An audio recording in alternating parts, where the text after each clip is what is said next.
Hello, this is the Craft Habit how-to video. I'm going to show you how to make quick and easy tassels. So to get started, I have this little contraption I've made up, which is a tassel card. But really, it's just a credit card blank. You could make this with an expired gift card, maybe one of those fake credit cards that come in offers, any little card-shaped thing. Oh, like a hotel key card that you're not using anymore. That's good for this.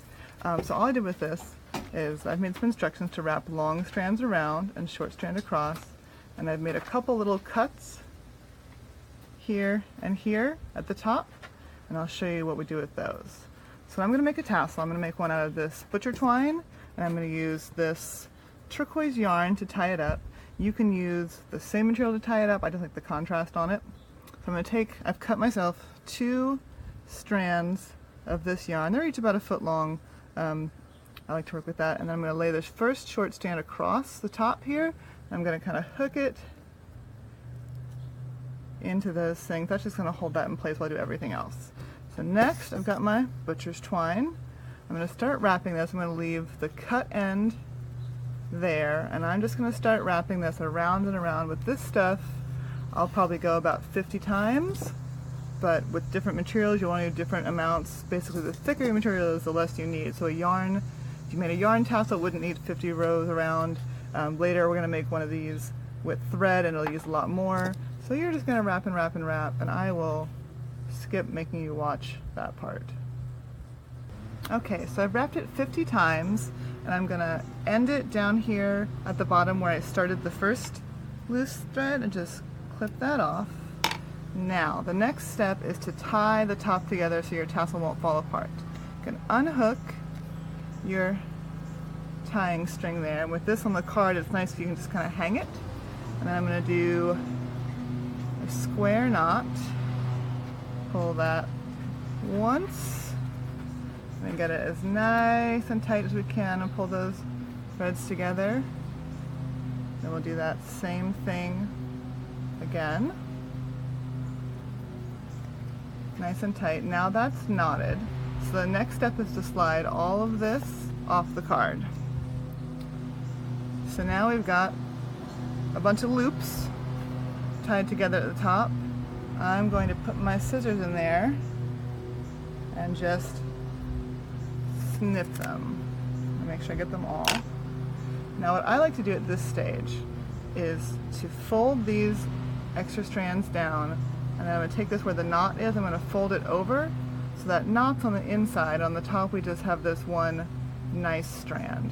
And later on we'll be able to go in and cut these, so if you don't want to have blue in the middle of your red and white pom-pom, you don't have to. You can also leave them there if you want. So now we've got our strands tied together, and we need to tie the neck of the tassel. So I'm going to get my other blue string. I'm going to lay it down here, and I like to do it like this. I like to lay my tassel not too far from the end. So I've got a short strand and a long strand. And this is, you can see, maybe about ½ inch to 1 inch down from the top. And that part is all up to you. It's just aesthetics and how much you're going to wrap around. So short side, long side. I'm going to tie this together, and I'm not going to do a square knot. I'm just going to tie it once and pull it tight. So now it's got this little head here. I'm going to let this short tassel part, the short end, hang, and take my long end and start wrapping it. I like to wrap it up towards the top. When I've got about inch and a half left, I'm going to leave it. I take my other strand, maybe give that one wrap, and then you need to have enough length on these 2 tails that you can tie it together. So some of you might want to leave these tails longer, some of you might want to get them shorter. It all just sort of depends on your finger dexterity when it gets small. So I'm going to pull that tight one more time.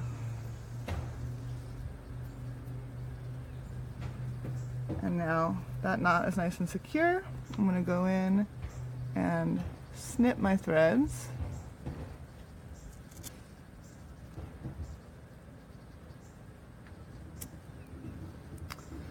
And then now I can do this. I'm going to flip it upside down again and see where those blue threads are coming out. I decided I don't want to see them, so I'm just going to cut them pretty close there.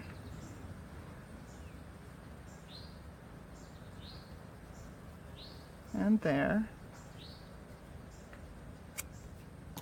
So now when I shake my tassel down, I don't see them anymore. So now I've got this tassel, it's got a little hanger, and this one right now, you can see the bottom is all over the place. So if you want to, you can either love it like this if you want to, or you can go in and do some trimming. You can trim it straight across, you can hold it up and trim it so it has an angle to it. However you want to do it. Just know that the more you trim, the shorter it's going to get, obviously. But just sort of like if you've ever cut your own hair, you know that sometimes you can go a little overboard. So give it the trim you think it needs until you are satisfied. And then your tassel is done. You can hang it from things by this. You can add a little jewelry loop, a jump ring there, make it into jewelry. You could string this straight through something to make it a necklace, or you can use it for decorations in your house. Okay, it is time to make our bonus tassel. We're going to make these out of some sewing thread. This is just regular cotton sewing thread. And I've used some copper wire to wrap and tie the tassel, and this is just copper wire from the craft store or the hardware store. It's pretty thin gauge. It's probably a 22 or 24 gauge copper wire, but it's something that's pretty easy to find. So this time I have wrapped around the shorter side of my tassel card, and I'm using this copper wire to tie it off. What this I just did is I actually cut the piece a little bit long and folded it around the back to hold it in place, since it doesn't really work to stick into those little holes. So I'm going to slide this up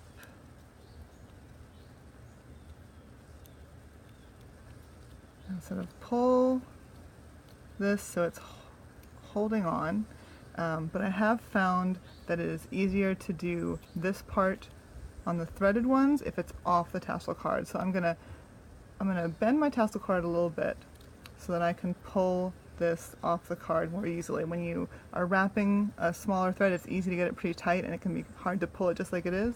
But if you give it a little bit of a bend, you see I'm sort of just warping that card, that gives you more room, more wiggle room, literally, to wiggle it off. So it's off, and I've got my loops there, and I've got my tie here. So I'm going to use this like a twist tie. I'm going to pull these up so they're holding all these threads close together, and then I'm going to cross one over the other, just like an X, bring that down, and then I'm going to grab these and twist them. So as you twist, what you're doing is you're twisting the two pieces of wire together nice and tight. And this is a pretty long piece of wire. I don't need the whole thing. I'm only going to twist a few times till I get, maybe that's ½ an inch going on 3/4. And I'm going to use my pliers to cut off the extra bits. And then this pokey bit I actually want to fold over so it's not going to be poking anyone through there. So I'm going to grab the very tip of it and just fold this over. And then I'm going to squish it. So now those sharp ends are pointed in on themselves. They're not going to bother anybody. Alright, so now I'm going to hold that, put my scissors in here, snip my tassel threads, and then just like before I can open this up, turn it and fold it over. So now on top we just have this nice little copper ring, and the other twisty part is hidden inside, both for aesthetics and for purposes of not poking you. Alright, so now I'm going to get my next piece of copper wire. I cut this about 15 inches long. That's definitely longer than it needs to be, but I like to have a little bit of extra to work with. especially because we're working with such small things. So I'm going to lay this across. It's about, I don't know, half an inch down, and I've got a little bit just hanging off the end. I'm going to start to wrap just with my hands, and I'm pulling this, I'm putting a lot of tension on here. I'm pulling this pretty taut because I want it to make a nice snug wrap around all this slippery thread.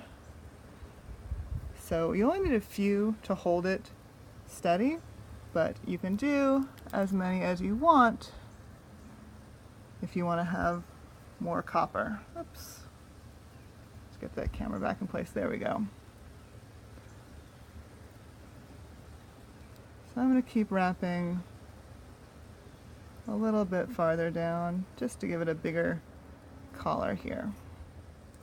I think that looks pretty nice. So the next thing to do is figure out what to do with these pokey ends. Oh, and I've got enough that I can save for my next tassel.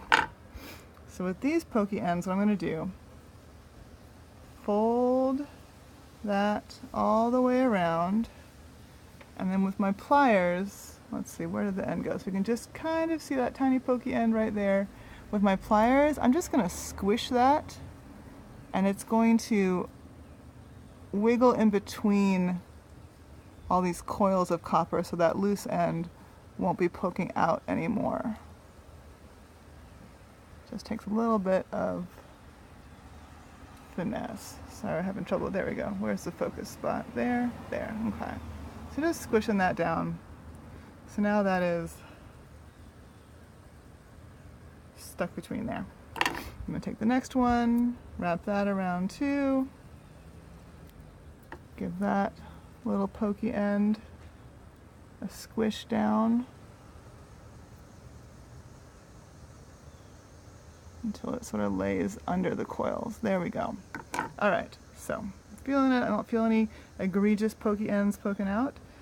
So I think we can safely say that this tassel is finished. And again, it has this copper loop up here. You could hang that on an earring. You can make some necklaces. You could just put them somewhere else in your house. You can do whatever you want with these tassels. So I hope that you have enjoyed making tassels and it has all made sense to you, and hope you have a great time tasseling up your life. This has been a Craft Habit how-to video. Bye!